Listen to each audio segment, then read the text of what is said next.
का मंगल हो। सादर जय श्रीमन नारायण। आज मैं बताने वाला हूं कि रामचरितमानस के अनुसार नारी का धर्म क्या है। मैं अपने से नहीं कह रहा हूं, तमाम माताएं बहनें हमारे YouTube पर नंबर पर फोन करती हैं कि हमारा पति हमको छोड़ दिया। बहुत तरह का फोन आता है। एक ही रोगी दुखी नहीं है, अनेक प्रकार का दुख है इस संसार में। तो ऐसा होना था, कलयुग में ऐसा होगा। नारी क्या करेंगी? नारी को तो शक्ति का रूप कहा गया है, लक्ष्मी है। आप ही बताइए, माता लक्ष्मी को देख लीजिए। आज की नारी अपने पति का सेवा नहीं करना चाहती हैं, कोई नहीं करना चाहता है। पति को अपने बस में करना चाहती हैं। मैंने भी कई वीडियो डाला है कि पति को बस में कैसे किया जाए। इस संसार का दुख देख करके मैंने वीडियो डाला है। आप लक्ष्मी जी को देखिए, भगवान नारायण के चरण में हमेशा उनका चरण पकड़कर हमेशा सेवा में लीन रहती हैं। लेकिन आज कलयुग की नारियां कैसे हैं? कलयुग की नारियां क्या चाहती हैं अपने पति के साथ? मैं नहीं बता रहा हूं, श्रीमद् रामचरितमानस में लिखा हुआ बात मैं बोल रहा हूं। रामचरितमानस के उत्तरकांड के 99वें दोहे के पहली और दूसरी चौपाई में काकभूषण जी ने गरुड़ जी से कलयुग का लक्षण बताते हुए कहा है। उन्होंने तो अनेक प्रकार के कलयुग का वर्णन किया है, संतों का वर्णन किया है, असंतों का वर्णन किया है। कलयुग में संत किस प्रकार के होंगे, कलयुग में कथावाचक किस प्रकार के होंगे, कलयुग में सबसे बड़ा साधु कौन होगा, इसके विषय में रामचरितमानस में गोस्वामी तुलसीदास जी ने वर्णन किया है। हमको तो नहीं लगता, मैं अपना ही बात बोलता हूं कि कलयुग में हम लोग संत हैं, संत का कर्तव्य करते हैं। मैं दूसरे पर टीका टिप्पणी नहीं करता हूं। कहां हैं संत? अब कौन है संत? आजकल को देख रहा हूं, मैं बहुत संतों को देख रहा हूं। मैं अपना ही बात बोल रहा हूं। अनेकों संतों को देख रहा हूं, घंटी यदि हिलाते हैं, भगवान का पूजा करते हैं, तो उनको फेसबुक पर डालते हैं। क्या ये सत्य है? क्या भगवान को प्राप्त करने वाला व्यक्ति इस दुनिया के बवंडर को दिखाने की क्या जरूरत है? भगवान का पूजा तो भगवान को प्राप्त करने के लिए किया जाता है। किसी भक्त को आपने देखा है जिसको भगवान मिले हैं, उसने कभी दिखावटी रूप में दुनिया को दिखाने के लिए भगवान का पूजा करता हो? क्या माता सेवरी ने किया दिखाने के लिए? क्या भैया केवट ने किया दिखाने के लिए? लेकिन आजकल के साधु संत, मैं अपना बात बोल रहा हूं, मैं भी अपने फेसबुक और ट्विटर और यूट्यूब पर वीडियो डालता हूं इसलिए कि लोग मुझे जाने। मुझे भगवान को जनाने की जरूरत नहीं है, मुझे भगवान की भक्ति से जरूरत नहीं है। मुझे लोगों को दिखाना है कि हां, मैं बढ़िया तिलक लगाया हूं, बढ़िया माला पहना हूं। ये बात मैं बताना चाहता हूं। फेसबुक पर डालना जरूरी है क्योंकि लोग मुझे जाने। भगवान की जनाने की जरूरत नहीं है। भगवान क्या करते हैं? कहते हैं भगवान की मुझे उस भक्त की जरूरत नहीं है। 9 प्रकार की भक्ति माता सेवरी ने बताया है। माता सेवरी से भगवान ने बताया है कि 9 प्रकार के भक्त कौन कौन हैं, उसको आप लोग जानते हैं। लेकिन यहां तो भगवान से मतलब नहीं है। यहां तो लोगों को दिखाना है कि मैं बहुत बड़ा विद्वान हूं, मैं बहुत बड़ा साधु हूं, मैं भगवान का परम भक्त हूं। घंटी हिलाते हुए फेसबुक पर डालते हैं, पूजा करते हुए भगवान का फेसबुक पर और यूट्यूब पर डालते हैं, क्योंकि मैं दिखाना चाहता हूं दुनिया को मुझे भगवान से कोई मतलब नहीं है। तो मैं ज्यादा नहीं बोलना चाहता हूं। ज्यादा बोलने का मेरे पास कोई शक्ति भी नहीं है। न मैं विद्वान हूं, न मैं कथाकार हूं, मेरे पास वो ज्ञान भी नहीं है, मैं पढ़ा लिखा भी नहीं हूं। लेकिन कलयुग की नारियां जो हैं वो अपने पति के साथ कैसा व्यवहार करती हैं, रामचरितमानस में ये लिखा गया है। किस प्रकार की व्यवहार करेंगी आप ही बताइए। केवल माता दक्ष के यहां, दक्ष की पुत्री सती ने केवल भगवान से, भोले दानी से एक बात झूठ बोला। क्या? उन्होंने कहा कि नहीं, मैं परीक्षा, भगवान भोले दानी पूछे कि आपने परीक्षा किस प्रकार से लिया मेरे इष्ट भगवान राम का। उन्होंने कहा कि मैं कोई परीक्षा, थोड़ा एक छोटा सा झूठ बोलने के कारण भगवान भोले दानी सती को आजीवन त्याग दिए। बाबा गोस्वामी तुलसीदास जी ने लिखा कि यह तन भेंट सती अब नाही, ऐ सती अब इस तन से इस जन्म में भेंट नहीं होगा।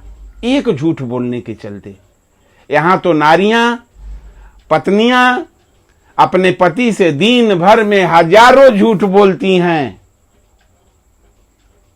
आपके सामने है, मैं नारी का आलोचना नहीं करना चाहता हूं। नारी तो शक्ति है, नारी तो देवी है, नारी तो दुर्गा का रूप है। इसीलिए तो अर्धांगिनी कहा गया है। कोई भी बहुत बड़ा शक्तिवान हो जाए, लेकिन नारी के बिना वो अधूरा है। लेकिन नारी का कर्तव्य भी है। इस तरह से नहीं, नारी अपने कर्तव्य को करेगी तब वो लक्ष्मी, सरस्वती और शक्ति बन सकती है, बिना कर्तव्य किए नहीं। बाबा गोस्वामी तुलसीदास जी ने लिख दिया है कि नारी तो अनेकों प्रकार की हैं। उन्होंने लिखा कि नारी नीर नीच को धावे, नारी को सही दिशा न दिया जाए तो कब पानी और नारी कब खाला में कहां गिर जाएंगी, कोई ठीक नहीं। मैं नहीं कह रहा हूं, बाबा गोस्वामी तुलसीदास जी लिख रहे हैं। तो आप बताइए कि कलयुग में नारी अपने पति धर्म को पालन करने वाली कितनी नारियां हैं। इस पर मैं थोड़ा सा चर्चा करना चाहता हूं। तो काकभूषण जी ने कहा कि हे गरुड़ जी, कलयुग के मनुष्य जाति में अभूतपूर्व परिवर्तन आते हैं। संसार के सभी पुरुष काम के इतने अधीन हो जाते हैं कि वे स्त्रियों के अधीन होकर निर्बल हो जाते हैं। आज देखिए, जितने भी पुरुष हैं सब नारी के अधीन होते जा रहे हैं। मैं सबका बात नहीं कहूंगा कि सब पुरुष एक समान हैं, लेकिन लगभग जितने भी पुरुष हैं वो नारी के अधीन होते जाते हैं। स्त्री जाति इतनी अधिक बलवान हो जाती हैं कि पुरुष उसके सामने कुछ बोल ही नहीं सकता, वह बेबस हो जाता है। कलयुग में सभी नारियां पुरुषों को इतना अधिक अधीन कर लेती हैं कि नारी नट के समान पुरुष को नचाने वाली बन जाती हैं। ये मैं नहीं कह रहा हूं, बाबा गोस्वामी तुलसीदास जी का लिखा हुआ चौपाई में बता रहा हूं। और पुरुष बंदर के समान नाचने वाले बन जाते हैं। अपने गांव और शहर में प्रायः देखा होगा कि एक व्यक्ति बंदर को मनुष्य के कपड़े पहनाकर गले में रस्सी बांधकर घुमाते रहता है। जहां कहीं भी कुछ लोग इकट्ठे हो जाते हैं, वहीं वह डमरू बजाकर बंदर के जैसा जैसा कहता है वैसा वैसा बंदर करता है। यदि बंदर ने थोड़ा भी कुछ अपने मन का किया तो मदारी उसको बहुत जोर से डंडा मारता है। जब बंदर को कभी भी अपने मन का करने को नहीं मिलता है, बंदर का स्वभाव नाचने का होता है, लेकिन वह नाचता है। बंदर की भाषा और मनुष्य की भाषा बिल्कुल अलग अलग है। फिर भी बंदर को मनुष्य की भाषा समझाने के लिए बुद्धि लगानी पड़ती है, मगर खाते खाते मनुष्य की भाषा बंदर समझने लगता है। बंदरों की कभी शादी नहीं होती, फिर भी वह सास, बहू, पत्नी और रूठना आदि सब बताता है। उसको बताया गया है कि सास कैसे रूठती है। आप लोग देखे होंगे बंदर का नाच है, सब बताता है। केवल अपने मालिक के डर से सारा चीज सीख लेता है। इसलिए बाबा गोस्वामी तुलसीदास जी ने पुरुष की पराधीनता का उपमा बंदर से दी है। नाचहि नट मरकटकी नाई। आप लोग चौपाई पर ध्यान देंगे, क्या लिख रहे हैं? नाचहि नट मरकटकी नाई। संसार के सारे पुरुष कलयुग में तभी थोड़ी सुख शांति से घर में रह सकेंगे जब वे घर के बाहर की स्त्रियों को कहने के अनुसार चलेंगे। पुरुष अपने पुरुषत्व को भूलकर, बल को भूलकर, स्वभाव को भूलकर तथा धर्म को भूलकर स्त्री जैसा कहे वैसा करेंगे। स्त्री जिसको छोड़ने को कहे उसको छोड़ देंगे। स्त्री जहां रहने को कहे वहां रहेंगे। जहां बैठने को कहे वहीं पर बैठेंगे। वहां अर्थात पुरुष अपनी जीभ, आंख, कान, नाक, हाथ, पैर सब कुछ स्त्री को दे देगा। मैं नहीं कह रहा हूं, बाबा गोस्वामी तुलसीदास जी लिखे हुए हैं, मैं कहने वाला कौन होता हूं। लेकिन अब तो वह जैसा चलाए वैसा चलेंगे, ऐसा हमारा धर्म शास्त्र बता रहा है कि कलयुग में नारी वैसे करेंगी, वह नट हो जाएगी और पुरुष बंदर हो जाएगा, अर्थात स्त्री का स्वभाव भी बदल जाएगा और पुरुष का स्वभाव भी बदल जाएगा। सबल निर्बल हो जाएगा और निर्बल सबल हो जाएगा। अब कलयुग में धर्म करने वाले कैसे होंगे? चौपाई में बाबा गोस्वामी तुलसीदास जी लिख रहे हैं, शूद्र द्विजन उपदेश ही ज्ञाना, आमेली जनेऊ ले ही कुदाना। काकभूषण जी कहा कि हे गरुड़ जी, सभी शूद्र कलयुग में जनेऊ पहनकर अपने को ब्राह्मण कहने लगेंगे और सारे समाज से दान लेने लगेंगे। शूद्र ही ब्राह्मण क्षत्रिय वैश्य को शास्त्र का उपदेश करेंगे। आप बताइए, आपसे मैं पूछना चाहता हूं, फेसबुक और यूट्यूब और सभी पर सभी संतों का आप प्रवचन देख रहे हैं, अनेकों संत हैं। मैंने तो हजारों हजार संत को देखा है, बहुत लोग गाली दे रहे हैं, ब्राह्मण को लोग गाली दे रहे हैं। क्यों दे रहे हैं? आप बताइए कि किसी संत को यदि कोई गाली दे दे तो उसका सर्वनाश हो जाएगा, लेकिन संत में अब वो ताकत नहीं रह गया। संत दिखावटी बन गए, फेसबुक ट्विटर वाले बन गए। मैं भी बनना चाहता हूं। कहा गया है कि संत सताए तीन गए, रावण कौरव कंस, लेकिन संत हैं कहां? संत को दिन भर फेसबुक और ट्विटर और सोशल मीडिया पर गाली दिया जा रहा है। उस संत के पास कोई ताकत ही नहीं है, उस तपस्या ही नहीं है कि उसका कोई बिगाड़ सके। हमें भी रोज रोज गाली देते हैं। रोज यूट्यूब पर मैं वीडियो डालता हूं, बहुत लोग क्या क्या उल्टा सीधा बोलते हैं। क्या करूंगा? कोई ताकत ही नहीं है, कोई तपस्या ही नहीं है कि उसका सर्वनाश करूं, उसको श्राप दे दूं। उसी प्रकार ब्राह्मण का भी यही गति है। ब्राह्मण अपने कर्म को छोड़ते जा रहे हैं। पहले ब्राह्मण से लोग डरते थे, आज ब्राह्मण को लोग गाली दे रहे हैं। ब्राह्मण में वो तपस्या और त्याग नहीं रह गया।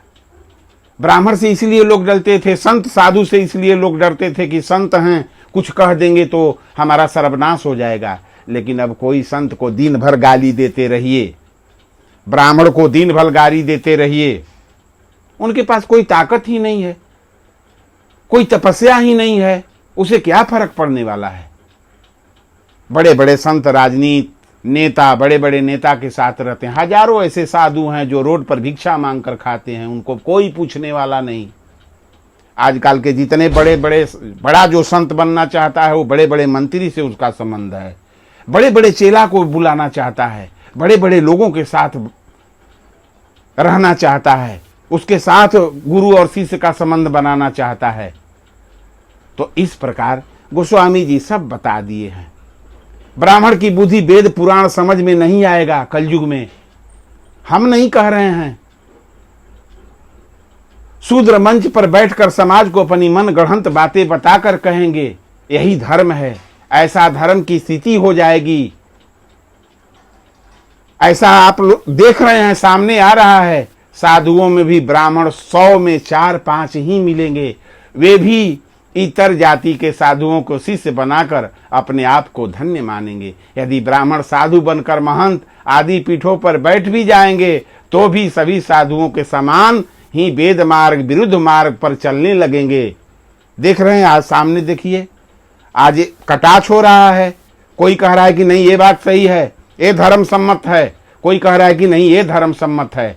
तो ये स्थिति हो जाएगी कलयुग के ब्राह्मण और संतों का, और मेरा भी गणना उसी में होता है। मैं अपने को महान नहीं कह रहा हूं, मैं भी तिलक और माला पहन करके यही समझ रहा हूं कि हमको भी दुनिया के लोग जाने, मुझे भी भगवान से कोई मतलब नहीं है। इसलिए मतलब नहीं है कि मैं भगवान को प्राप्त करने के लिए तिलक और झोंटा और ये जो वस्त्र पहना हूं, भगवान को प्राप्त करने के लिए नहीं, दुनिया को दिखाने के लिए। आज देखिए, कथावाचक एक से एक हैं, कथा तो करते हैं, 7 दिन कथा करते हैं, लेकिन नीचे पट्टी पर चलते रहता है कि नहीं हमारा बैंक अकाउंट नंबर ए है, इसमें रुपया डाल दीजिए, इसमें धन डाल दीजिए, इसमें पैसा डाल दीजिए। केवल कथाऊ करते हैं धन लेने के लिए, पैसा बचाने के लिए, पैसा कमाने के लिए। मैं भी सोच रहा हूं कि यूट्यूब और ट्विटर और फेसबुक पर मैं भी इसी तरह बताऊं और लोगों को समझाऊं। मुझे भी लालच है, मुझे भी लोभ है। सब लोग अपना अपना बिजनेस फैलाए हैं तो मैं क्यों न फैलाऊं। तो आजकल के साधु संत को भगवान से कोई मतलब नहीं है, भगवान को नहीं प्राप्त करना चाहते हैं। वो तो दुनिया को दिखाना चाहते हैं कि दुनिया देखे कि मैं पूजा कर रहा हूं, मैं बहुत बड़ा विद्वान हूं, मैं ये करता हूं, ऐसे करता हूं। आप लोगों का मेरा वीडियो अच्छा नहीं लगा होगा। शायद आप लोग सोचते होंगे कि ये साधु क्या बोल रहा है। मैं अपने हृदय की व्यथा बोल रहा हूं, अपने हृदय की सच्चाई बोल रहा हूं और कोई दूसरा चीज नहीं बोल रहा हूं। तो सभी भक्तों का मंगल हो। सादर जय श्रीमन नारायण। मेरा वीडियो अच्छा लगे तो लाइक, सब्सक्राइब, शेयर अवश्य करिएगा। हर हर महादेव।